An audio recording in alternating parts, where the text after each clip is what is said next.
എല്ലാവർക്കും വെബ് ഡയറിയുടെ മറ്റൊരു വീഡിയോയിലേക്ക് സ്വാഗതം. ആദ്യം തന്നെ എല്ലാവർക്കും ഒരു ഹാപ്പി ന്യൂ ഇയർ ആശംസിക്കുകയാണ്. കഴിഞ്ഞ 10-12 വർഷമായിട്ട് വർക്ക് ചെയ്യുന്ന ഒരാളെന്ന നിലയ്ക്ക് 2024 എനിക്ക് മറക്കാൻ പറ്റാത്ത ഒരു വർഷമാണ്. വളരെ ചലഞ്ചിങ് ആയിട്ടുള്ള ഒരു വർഷമായിരുന്നു. കാരണം കഴിഞ്ഞ കുറേ വർഷങ്ങളായിട്ട് എനിക്ക് ജോലി സംബന്ധമായിട്ടുള്ളൊരു ബുദ്ധിമുട്ട് ദൈവം സഹായിച്ച് ഉണ്ടായിട്ടില്ല എന്ന് തന്നെ പറയാം. പക്ഷേ പെട്ടെന്ന് ആ ഒരു സ്റ്റഡി ആയിട്ട് പോയിക്കൊണ്ടിരിക്കുന്ന ആ ഒരു യാത്രയിൽ പെട്ടെന്നൊന്ന് താഴേക്ക് ഇറങ്ങേണ്ടി വന്നു, അല്ലെങ്കിൽ താഴേക്ക് എന്നെ പിടിച്ചിട്ടു. അപ്പോൾ അതിൽ നിന്നൊക്കെ കുറേ കാര്യങ്ങൾ മനസ്സിലാക്കാനായിട്ട് പറ്റി. എൻ്റെ ഒരു കഴിഞ്ഞ വീഡിയോയിലൊക്കെ ഞാൻ അതിനെപ്പറ്റി പറഞ്ഞിട്ടുണ്ട്. കഴിഞ്ഞ വർഷം തന്നെ എനിക്ക് എൻ്റെ കരിയറിൽ ഉണ്ടാകാൻ പോകുന്ന ഒരു വീഴ്ചയെപ്പറ്റി എനിക്കൊരു ചെറുതായിട്ടൊരു ധാരണ വന്ന് തുടങ്ങിയിട്ടുണ്ടായിരുന്നു. കാരണം നമുക്ക് സാലറി കുറച്ച് ഡിലേ ആവാൻ തുടങ്ങി. നമ്മളെല്ലാവരും ആ കമ്പനിയിൽ വർക്ക് ചെയ്യുന്ന എല്ലാവരും തന്നെ വേറെ കമ്പനിയിലേക്ക് നമ്മൾ മാറാനായിട്ട് നിരന്തരം ശ്രമിച്ചിട്ട് നമുക്ക് മാറാനൊന്നും സാധിക്കുന്നില്ലായിരുന്നു. അങ്ങനെ എനിക്ക് ഒരു ദിവസം എന്നെ ടെർമിനേറ്റ് ചെയ്യുകയും പക്ഷേ ആ ഒരു നോട്ടീസ് പീരീഡിൻ്റെ അതേ സമയത്ത് തന്നെ ഞാൻ മറ്റൊരു ജോലിയിലേക്ക് എനിക്ക് കയറാനും പറ്റി. അപ്പോൾ ഞാൻ വിചാരിച്ചു ഓക്കെ ഫൈൻ, കാരണം നല്ലൊരു ജോലി കിട്ടിയിട്ടുണ്ട്, അപ്പം ഇനി മുന്നോട്ട് പഴയതുപോലെ തന്നെ ഈസി ആയിട്ട് പോകുമെന്ന് വിചാരിച്ചു. അപ്പോൾ ഞാൻ മുന്നേ ഒരു വീഡിയോയിൽ പറഞ്ഞതുപോലെ ആ ഒരു കമ്പനിയിലത്തെ പ്രഷർ കാരണം ഒരു 30 days ആയപ്പോൾ തന്നെ ഞാൻ അവിടുന്ന് റിസൈൻ ചെയ്തു. അപ്പോൾ റിസൈൻ ചെയ്തപ്പം എനിക്ക് വളരെ നല്ല കോൺഫിഡൻസ് ഉണ്ടായിരുന്നു. കാരണം ഇത്രയും വർഷം എക്സ്പീരിയൻസ് ഉണ്ട്, അതും ദുബായ് മാർക്കറ്റിൽ തന്നെ എനിക്ക് എക്സ്പീരിയൻസ് ഉണ്ട്.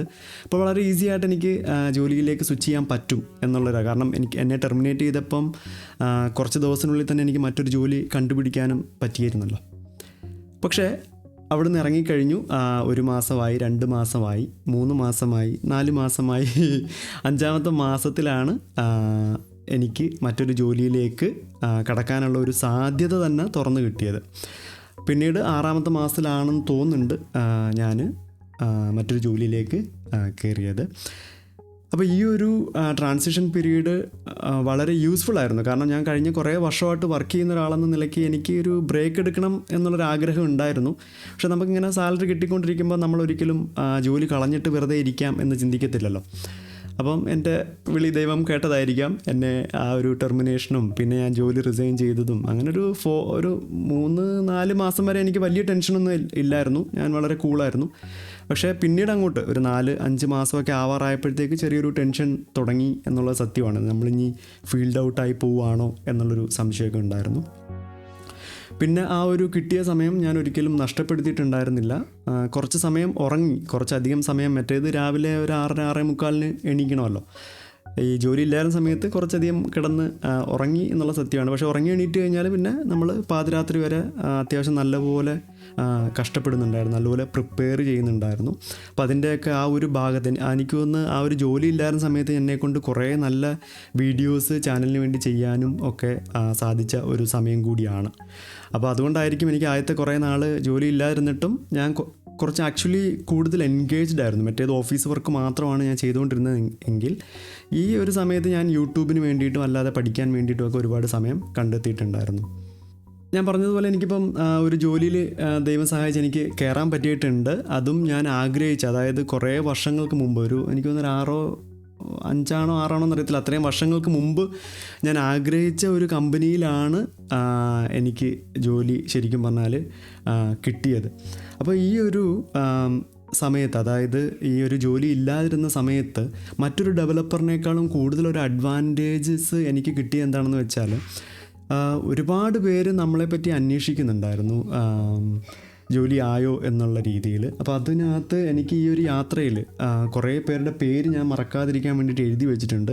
അപ്പോൾ അത് ഞാൻ ജസ്റ്റ് ഒന്ന് വായിക്കാം. അതിനകത്ത് ഒരാൾ ചന്ദൻ എന്ന് പറഞ്ഞിട്ട് ഒരു എൻ്റെ കോളേജിൽ പഠിച്ച ഒരു പയ്യൻ, അവനിപ്പോൾ കാനഡയിലാണ്. അപ്പോൾ അവനിത് കണ്ടിട്ട് ഞാൻ ജോലി നമ്മൾ ലിങ്ക്ഡിനിൽ എന്തൊക്കെയാലും ഇടുമല്ലോ ഇങ്ങനെ ജോലി അന്വേഷിക്കുന്നു എന്ന് പറയുമ്പോൾ. അപ്പോൾ അവൻ ഒരു കാനഡയിൽ ഒരു ഓപ്പണിങ്ങിനെ പറ്റി സംസാരിച്ചിട്ടുണ്ടായിരുന്നു.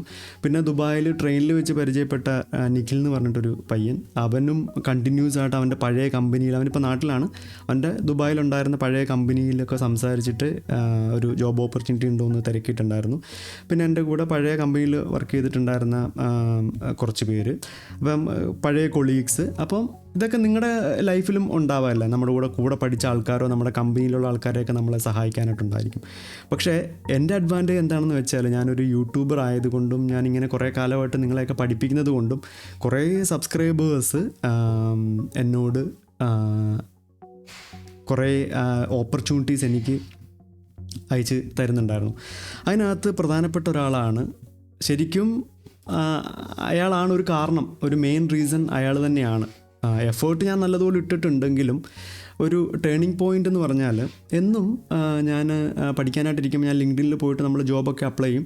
അപ്പോൾ എന്നും ഒരാൾ സിജു എന്നാണ് അവൻ്റെ പേര്. അപ്പോൾ അവൻ എൻ്റെ സബ്സ്ക്രൈബർ ആയിരുന്നു. അപ്പോൾ ഞാൻ ഇടയ്ക്ക് എൻ്റെ ലിങ്ക്ഡിനിനകത്ത് കുറേ സബ്സ്ക്രൈബേഴ്സിനെ ഞാൻ ആഡ് ചെയ്തിട്ടുണ്ടായിരുന്നു. അപ്പോൾ ഇവൻ എനിക്ക് എന്നും രാവിലെ ഈ ദുബായിലുള്ള ജോബ് പോസ്റ്റ് എനിക്കിങ്ങനെ അയച്ചു തരും, സാർ ഇത് അപ്ലൈ ചെയ്യുമെന്ന് പറഞ്ഞിട്ട്. അപ്പോൾ ഞാനത് അപ്ലൈ ചെയ്യും. അപ്പോൾ ഞാൻ വിചാരിച്ചു 1-2 ദിവസം അങ്ങനെ അവൻ എനിക്ക് അയച്ചു വരുമ്പോൾ അതിന് ശേഷം അവനങ്ങ് പോകുമെന്നാണ് ഞാൻ വിചാരിച്ചിട്ടുണ്ടായിരുന്നത്. പക്ഷേ ആൾ ഡെയിലി അല്ലെങ്കിൽ 2 ദിവസം 3 ദിവസം കൂടുമ്പോൾ പുതിയ പുതിയ ജോബ് ഓപ്പർച്യൂണിറ്റീസ് എനിക്ക് അയച്ചു തരാൻ തുടങ്ങി. അപ്പം ഓക്കെ, ആൾ ജെനുവിനാണെന്നുള്ളൊരു കാഴ്ചപ്പാട് എനിക്കുണ്ടായി. ഞാൻ അപ്ലൈ ചെയ്യാൻ തുടങ്ങി. അപ്പോൾ ഒരു ദിവസം ഞാൻ അത്ഭുതപ്പെടുകയാണ്, കാരണം ഞാനാണ് ജോലി അന്വേഷിക്കുന്നത്. ഈ സിജു എന്ന് പറയുന്നവൻ നാട്ടിലാണുള്ളത്. അപ്പോൾ അവൻ എങ്ങനെയാണ് ഈ ദുബായ് മാർക്കറ്റിൽ അല്ലെങ്കിൽ UAE മാർക്കറ്റിൽ ഇത്രയും ഓപ്പണിങ്സ് അവൻ എങ്ങനെ കണ്ടുപിടിക്കാൻ പറ്റുന്നു എന്നുള്ളൊരു ചോദ്യം എനിക്ക് കുറച്ച് ദിവസങ്ങൾ കഴിഞ്ഞപ്പം കാരണം ഞാൻ അപ്ലൈ ചെയ്യുന്ന ജോലിയേക്കാൾ കൂടുതൽ ഓപ്പണിങ്സ് അവൻ ദുബായിൽ കണ്ടുപിടിക്കുന്നുണ്ട്. അപ്പോൾ എനിക്ക് ഒരു സംശയം തോന്നിയിട്ട് ഞാൻ അവനോട് മെസ്സേജ് ചോദിച്ചു, ആക്ച്വലി നീ എങ്ങനെയാണ് ഇത്രയും ഓപ്പർച്യൂണിറ്റീസ് കണ്ടുപിടിക്കുന്നത്? ഞാനാണ് ജോലി നോക്കുന്നത്, ഞാൻ നോക്കുമ്പോൾ ഇതൊന്നും കാണുന്നില്ലല്ലോ എന്ന് പറഞ്ഞു.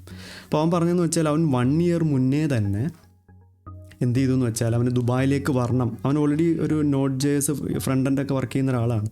അപ്പോൾ അവൻ ഓൾറെഡി ഡിസൈഡ് ചെയ്തിട്ടുണ്ടായിരുന്നു അവൻ ദുബായ് മാർക്കറ്റിലേക്ക് അല്ലെങ്കിൽ UAE മാർക്കറ്റിലേക്ക് എൻട്രി ചെയ്യാൻ പോവാണ്. 1 year മുന്നേ തന്നെ ആൾ ഡിസൈഡ് ചെയ്തിട്ടുണ്ടായിരുന്നു. അന്ന് മുതൽ ആൾ ലിങ്ക്ഡിനകത്ത് കുത്തിയിരുന്ന് ഒരുവിധം എല്ലാ റിക്രൂട്ടേഴ്സിൻ്റെയും ഒരുവിധം എല്ലാ കമ്പനീസിൻ്റെയും എല്ലാം അവൻ ആഡ് ചെയ്തിട്ടുണ്ട്. അപ്പോൾ അവൻ ലിങ്ക്ഡിൻ ഓപ്പൺ ചെയ്യുമ്പം അവന് കൂടുതലായിട്ടും UAE മാർക്കറ്റിനെ പറ്റിയുള്ള ന്യൂസും ജോബ് ഓപ്പർച്യൂണിറ്റീസും ഒക്കെയാണ് കാണുന്നത്. അപ്പോൾ അതെനിക്കൊരു ട്രിഗറിങ് പോയിൻ്റ് ആയിരുന്നു. കാരണം ഞാൻ കാണുന്ന ജോലി അങ്ങ് അപ്ലൈ ചെയ്ത് വിടും എന്നല്ലാതെ ഞാൻ കൂടുതൽ സമയം ഇങ്ങനെ റിക്രൂട്ടേഴ്സിനെ ഒന്ന് കണക്ട് ചെയ്യാനായിട്ട് ഞാൻ നിന്നിട്ടുണ്ടായിരുന്നില്ല. അങ്ങനെയാണ് ഞാനൊരു ലിങ്ക്ഡിൻ പ്രീമിയം സബ്സ്ക്രിപ്ഷൻ എടുത്തിട്ട് ഞാൻ ChatGPTയുടെ ഒക്കെ സഹായത്തോടു കൂടി ഞാനൊരു ചെറിയൊരു ലിങ്ക്ഡിൻ പ്രീമിയം എടുക്കുമ്പോൾ നമുക്ക് റിക്രൂട്ടേഴ്സിനെ നമുക്ക് ഡയറക്റ്റ് നമുക്ക് കോൺടാക്റ്റ് ചെയ്യാൻ പറ്റും. അവർക്കൊരു ചെറിയൊരു നോട്ടും ആഡ് ചെയ്യാൻ പറ്റും. പ്രീമിയം ഇല്ലയെന്നുണ്ടെങ്കിൽ നമുക്ക് അതിനകത്ത് എന്തോ റെസ്ട്രിക്ഷൻസ് ഉണ്ട്. അപ്പോൾ ഞാൻ ഇരുന്നിട്ട് റിക്രൂട്ടേഴ്സിനെ തപ്പിപ്പിടിച്ചിട്ട് അവർക്ക് ഞാൻ ആ ChatGPT വെച്ചിട്ട് ഞാനൊരു സാധനം ക്രിയേറ്റ് ചെയ്തിട്ടുണ്ടായിരുന്നു. എൻ്റെ പേര്, എൻ്റെ പ്രൊഫഷൻ, ഏതൊക്കെ സ്കില്ലാണ് എനിക്കുള്ളത്, എത്ര എക്സ്പീരിയൻസ് ഉണ്ട് എന്നൊക്കെയുള്ളൊരു ഒരു പാരഗ്രാഫും സ്കിൽ സെറ്റും എല്ലാം ആഡ് ചെയ്തിട്ട് ഞാൻ റിക്രൂട്ടേഴ്സിന് സെൻഡ് ചെയ്യാൻ തുടങ്ങി. അപ്പോൾ അതിനകത്ത് കുറേ റിക്രൂട്ടേഴ്സിന് സെൻഡ് ചെയ്തു. അതിനകത്തുള്ള ഒരു റിക്രൂട്ടർ 2 ആഴ്ച കഴിഞ്ഞിട്ട് എൻ്റെ മെസ്സേജ് കണ്ടിട്ട് തിരിച്ചു വന്നിട്ടാണ് ഞാൻ ഈ ഒരു ജോലിയിലേക്കുള്ള ആ ഒരു എൻട്രിയിലേക്ക് തന്നെ കടക്കുന്നത്.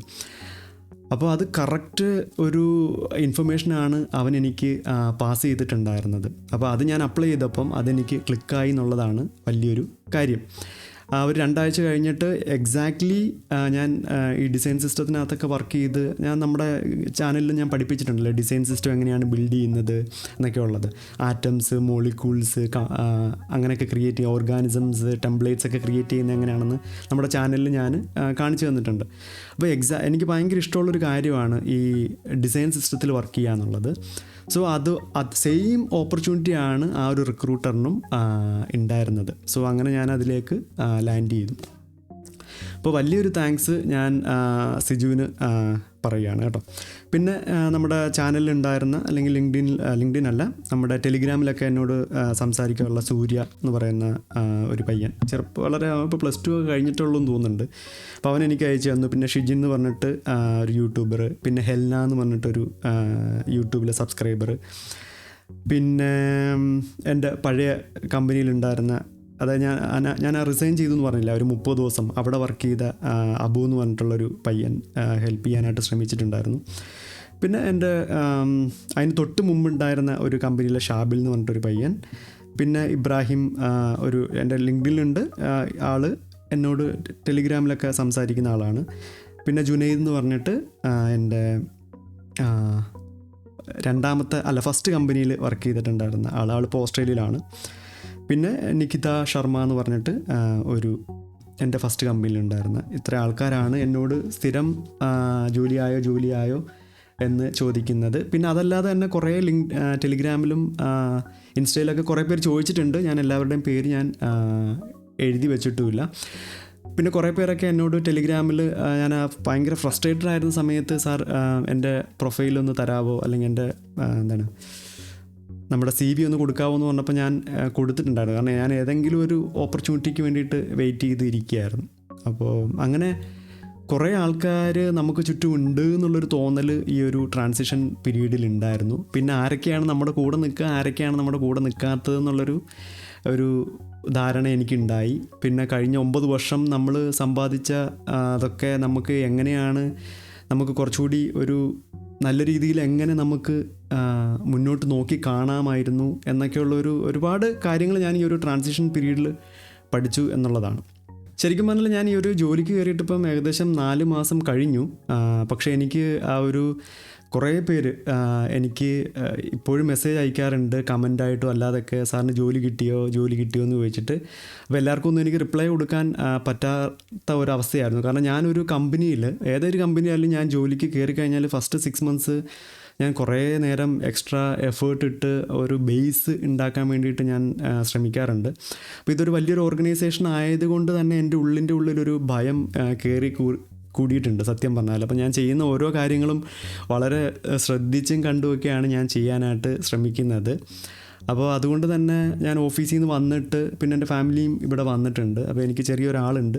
അപ്പോൾ ഞാൻ ഓഫീസിൽ അത്രയും സമയം സ്പെൻഡ് ചെയ്തിട്ട് പിന്നെ തിരിച്ച് വന്നിട്ട് വീണ്ടും സിസ്റ്റത്തിൻ്റെ മുമ്പിൽ ഇരിക്കുക എന്ന് പറയുന്നത് ആസ് എ ഫാമിലി മാൻ അതൊരു കറക്റ്റായിട്ടുള്ളൊരു അപ്രോച്ചായിട്ട് എനിക്ക് തോന്നിയിട്ടില്ല. പക്ഷേ ഇടയ്ക്കിടയ്ക്ക് വീഡിയോ ചെയ്യണം എന്നുള്ളൊരു ആഗ്രഹം തോന്നാറുണ്ടെങ്കിലും അവൻ ഉറങ്ങിക്കഴിഞ്ഞിട്ട് ചെയ്യാമെന്നൊക്കെ വിചാരിച്ചാലും നമ്മൾ ഉറങ്ങുമ്പോഴേ അവനും ഉറങ്ങാറുള്ളൂ. അപ്പോൾ എനിക്ക് ഈ ഒരു വീഡിയോ ചെയ്യണമെന്ന് നേരത്തെ ആഗ്രഹം ഉണ്ടായിരുന്നു. പക്ഷേ അതിങ്ങനെ പോസ്റ്റ്പോണ്ടായി പോയിരിക്കുകയാണ്. ഇപ്പോഴും നഴ്സറിയിലാണ്, വിളിച്ചുകൊണ്ട് വരേണ്ട സമയം കഴിഞ്ഞു. പക്ഷേ ഞാൻ ഈ വീഡിയോ ചെയ്തിട്ട് പോയി വിളിക്കുക എന്നുള്ളൊരു രീതിയിലായിരുന്നു.